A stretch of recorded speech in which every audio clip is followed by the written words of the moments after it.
To the door. This is good. This is going to be real good.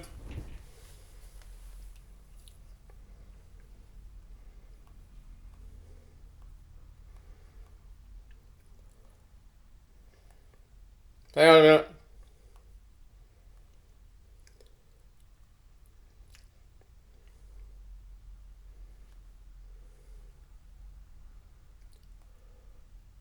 Oh, my battery's going flat, mate. Hang on. Oh, this is no good. Can you come in? Can you come in? Come in. Can you come? Can you come? Can you come? I won't kill you. I promise. Sure. Promise. Hey, you're not having this now. You don't. Don't worry.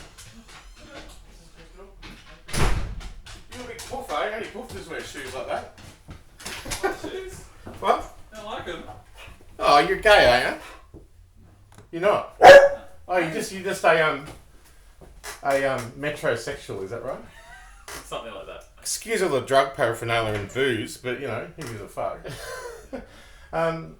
Yeah, I'm pretty content actually. Yeah, I've accepted my death, and I've just done a YouTube video explaining the detriment caused by people like you who won't stand up for justice or cross the floor. This is Crystal. She's alright. She doesn't like you because you didn't cross the floor. It's alright, Crystal. It's alright. Their tail's wagging. You didn't get this. Oh. You're not allowed to get that. You're right. So I'm gonna die. That's because I've been forsaken by the likes of you. I'll forgive you. Not yet. I've got cancer, and no one's tended to that in 5 months now. That's because I'm framed at APRA, of course. But you haven't got a cancer treatment. No. And to be fair, the only thing I've received from the arm of the hospital that I can't sue because I'm framed from all litigation and banned as a whistleblower and banned from police, and that you work for, is that I'm still living in enormous detriment and poverty. I'm happy, but I've only received ever from the agent of you a $50 Coles voucher and further identification of illness. Anything outside that remit is not your job. So you kind of haven't given me anything, and you haven't helped me, and you've witnessed my destruction. So I've offered Richard, you know that. Come on, I know you want legal support, but I've offered to basically fund food and medication if you would put it towards your rent. I made that offer a number of times, and you declined that. Why would I decline that? Well, you said it was none of my business about what you spent. Well, you know what? It is none of your business. What my life's like. In actual fact, you don't know my official name, and in actual fact, I've already got exit notes from Saltwater Clinic saying that I'm exonerated from the system. I don't even know why you're in my house. And apart from that, I'm not at risk of suicide.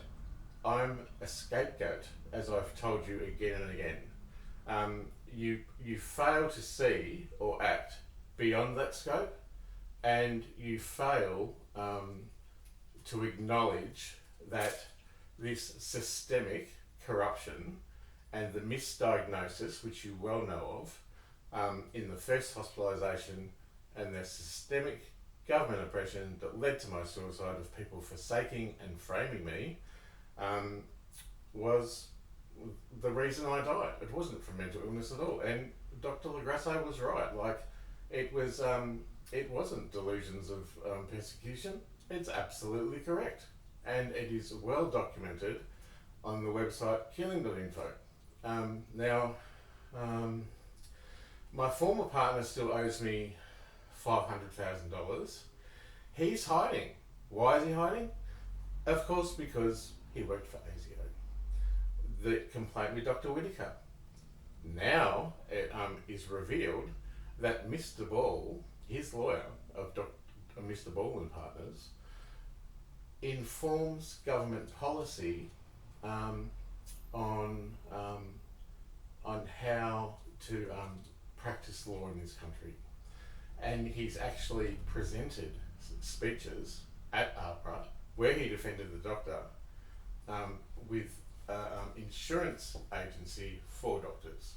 So in actual fact, that whole complaint process I went through for years is a provable, already cooked thing that I was failing. And I did feel frustrated that it went on for so long. It's because I was already set up to fail. And that further than that, I was set up to fail again because you're not allowed to die in a hospital. I mean, well might you say that, you know, I did it and all that kind of stuff, and I bought the vape pen, and you can try and defend them. I'm not buying any of it. And that was from systemic oppression. You're allowed to sue a hospital for that. But I'm exonerated from the legal community.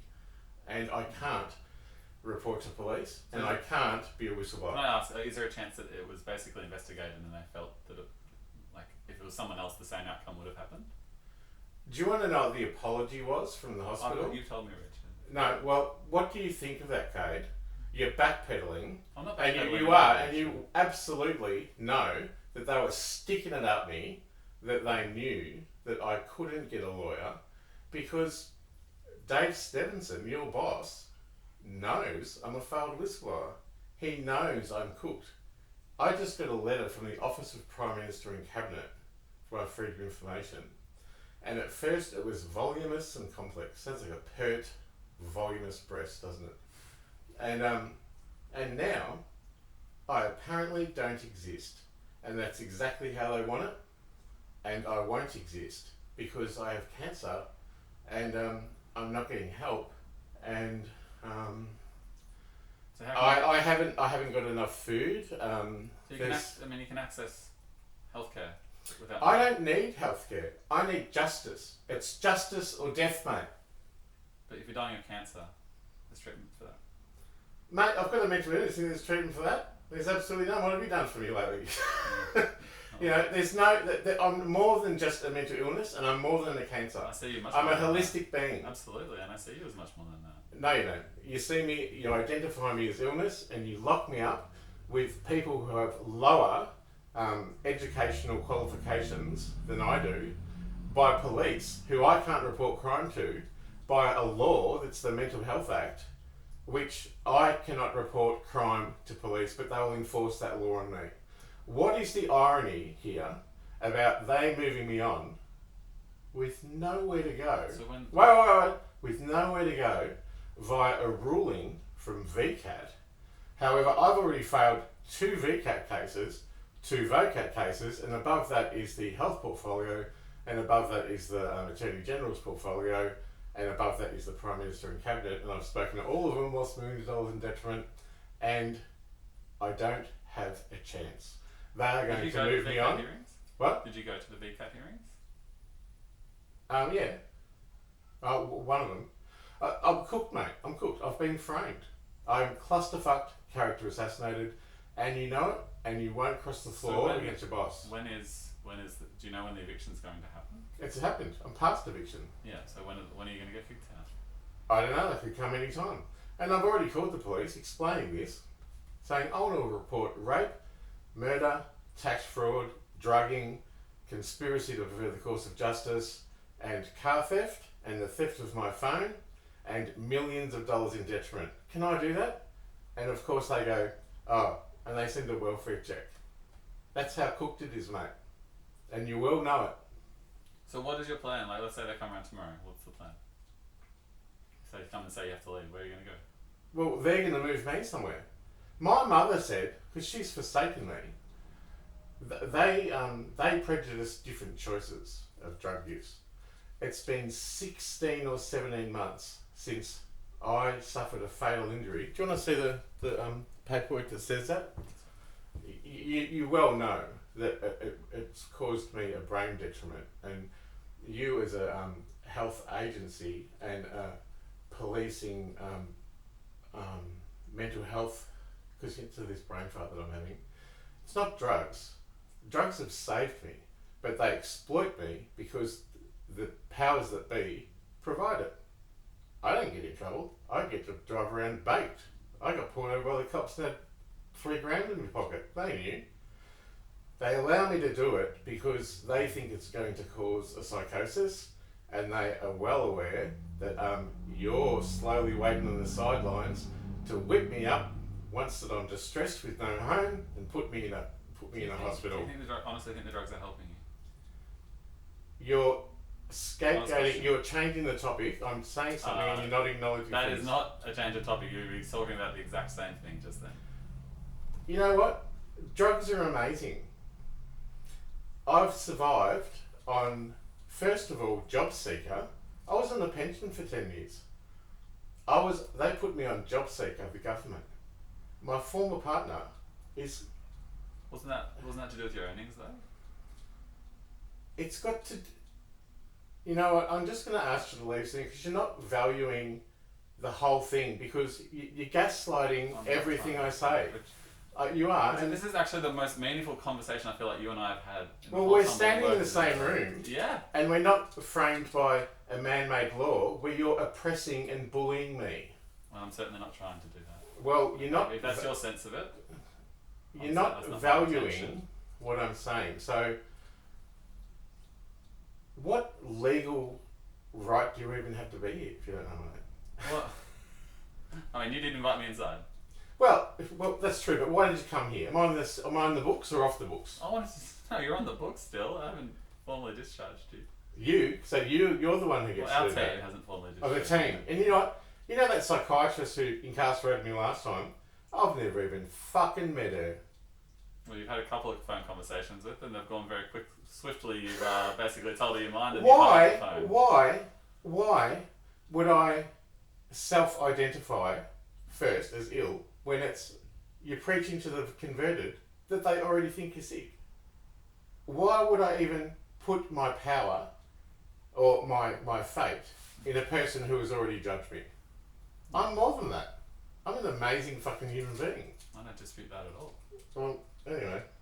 The way I just want to say, the person that put me away, or the head honcho, I think it was a Division 4 nurse. She doesn't know my name. The police back it up, despite the fact I can't report crime to police. Do you see any injustices happening with the agency you're working with? I don't see them, but I'm not in your shoes, Richard. You deny it. What's your background? Is it legal? No. I'm an occupational therapist. And what is that? What did you study? Occupational therapy is what I studied. Therapy? Occupational therapy. And tell me what that is. It's like working on people's functioning and how they manage day to day at home. Yeah? And how are you managing my day to day at home knowing that I'm the victim of a deceitful, malicious, conscious and destructive systemic plan to ruin me? I think there's a range of issues, Richard, and I think this is really the first conversation that we've properly been able to have since we've been working together. I've invited people here all the time. Well, but the problem is you only identify illness. And all you're doing is there's a plan waiting for me to be distressed because I don't have a home. But I've lived for 17 months post-death with not one person opposing my suicide. I had to. And that was condoned by the Ombudsman. Now, that has meant that a whole world, all my friends, family, has forsaken me. Sure. Well, I know that your family, they do want to help you. No, they want to persecute me because you are the agent of persecution. I actually don't need you. I'm fine. And if you were invested in my house, you would have found a house by now. If you were invested in my mental health, you can see I'm fine. You just won't acknowledge the system that you're in, which is corrupt. I forgive you. I'm pretty happy. Look at me. Ripping it up. Well, were you here to put strikes against my name and put me in hospital or something? No, I'm concerned about you, like the police coming here and marching out the front. Well, I mean, it's been 17 months of living on $700 a week and my rent eclipses that. Why haven't you been interested before? I've told you that a number of times, Richard. Well, I can see the smile on your face because you know I've had that conversation with I'm not smiling because that. I'm smiling because of the utter gaslighting I've lived in poverty, and you are the connect person to put me in touch with food, supports, all that kind of stuff. The only thing I've got from you is a $50 voucher and more incarceration and abuse. It's abuse. I'm fine. Just because you don't understand me doesn't mean I'm insane. Do you think you've allowed the opportunity to try and understand you? It means you're deficient. Alright. Is that all right? That's all I've got to say today. Alright. Well, thanks for inviting me in. Well, no Can worries. you shut your windows of your car so it doesn't get drenched? I'm not really concerned. It's going to rain on it. I'm going to be dead soon, mate. Who cares? Not by my own hand. It's the movement of oppression will kill me, or cancer. I'm quite happy. I'll just, as long as my dog's with me, we'll just have to be extracted from a house with the irony of a health service, who's supposed to support housing and all that kind of stuff. And you're witnessing this happen without doing anything. That's the irony. And in addition to that, I'm in the housing register, and in addition to that, I'm millions and millions in detriment. And in addition to that, Sheena Jack, the CEO from HCF, wrote to me today, and she says that she denies the evidence I have of her frauding documents. And she also says that she blocks me now from further communication. And you know why that is? It's because AFCA, the Australian Financial Complaints Authority, aided and abetted my death by putting me in vagrancy last time, because they officially had 4 weeks to come to a determination of finances for a marginalised person, which I was. And they took over a year and a half, both before the suicide and after the suicide. And then I threatened to call them out, and then they banned me from contacting them. That's a set up from the top. Now, Sheena Jack, I just want to say that income assisting, the last I heard from it rests with AFCA. But of course, AFCA have banned me. I've lost $2 million there just because I called out Tim Goss and Peter Fisher.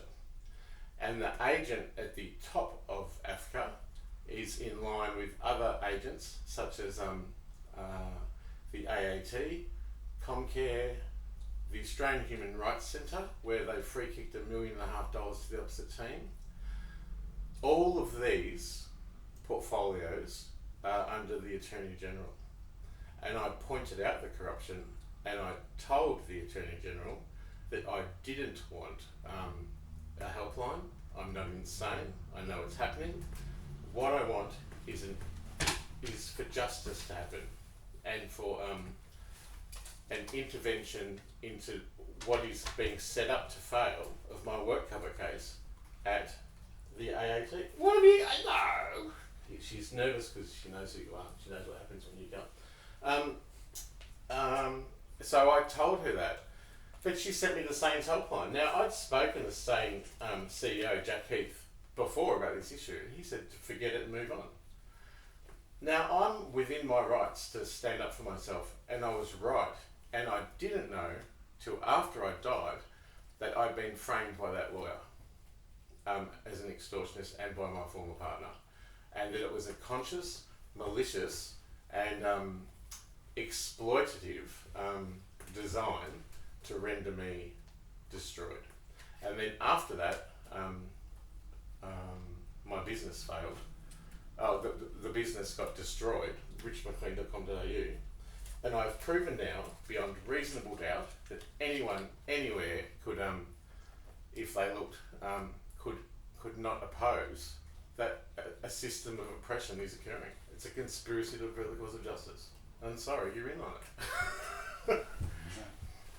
Alright. Well, it was Yeah, would you like to just have a little look at the website? Can I show you some You've things? sent me the links, that's fine. No, did you look? I've had a look. Yeah, what did you think? There's a lot of info there. And what does that information render? What thing does that render? Is it delusions of persecution, or is it factual evidence of a cover-up? You tell me. You know, because you're a part of it. And you know what? You're the mental health person, and you instructed that woman I'd never met and I've got the report, is that I was ill and I had delusions of persecution. That's utter fucking bullshit. These things are real. And you well know it, and you're conscious of it, and you'll look me in the eye like any other government worker with a responsibility to not act without the Charter of Human Rights of people with a disability, who you're advocating for, in that I should have a home, medication, food, and legal support and equal access to litigation and the law. That is your role. And part of my role relies on a person working with me as well, though, Rich. Pardon? A part of my role relies upon a person working with me. And well, I just thought I'd bring you in today and explain a few things to you. But, I mean, clearly there's an astonishing amount of injustice happening here. And, I mean, you tell me, do you agree? So you can't cross the floor. You can't even say, after I've said all that this injustice is occurring. You can't say it. I can't definitively say, Richard. I mean, this. The facts are on the thing. Yeah. But like, if you've written those facts, they are government documents. Yeah. That they're declining to support you. Pardon? That they're declining to support you or offer you a support. It's a movement to destroy me, to aid and abet my death via keeping me bereft of prosperity. It's a clear design. There are powerful political kingpins. Can I ask about your prosperity pre and post using drugs then? Can I go back to that? Drugs is not the issue here. It's your position as a public service official to get me legal help and to help me out of this poverty situation. It's not to identify my personal drug use just because you come into my house or because you have access to my life. That's not. Anyway, it's beyond the point. I don't want to talk about that anymore. It's a non-issue. The issue is my legal justice and your role in that. And I mean, you won't support me. Yeah, because right when you've asked me to call the police, they wouldn't listen to me, Richard. Calling a police officer. What did you tell them? Well, I'm telling you that if I called a police officer... So you didn't do it? No, I didn't. No, because you expect them to help you when you come here and persecute me. Sure. Okay, bye. Thanks for popping in. I'm fantastic, by the way. Yeah. Yeah, I'll see you from the street.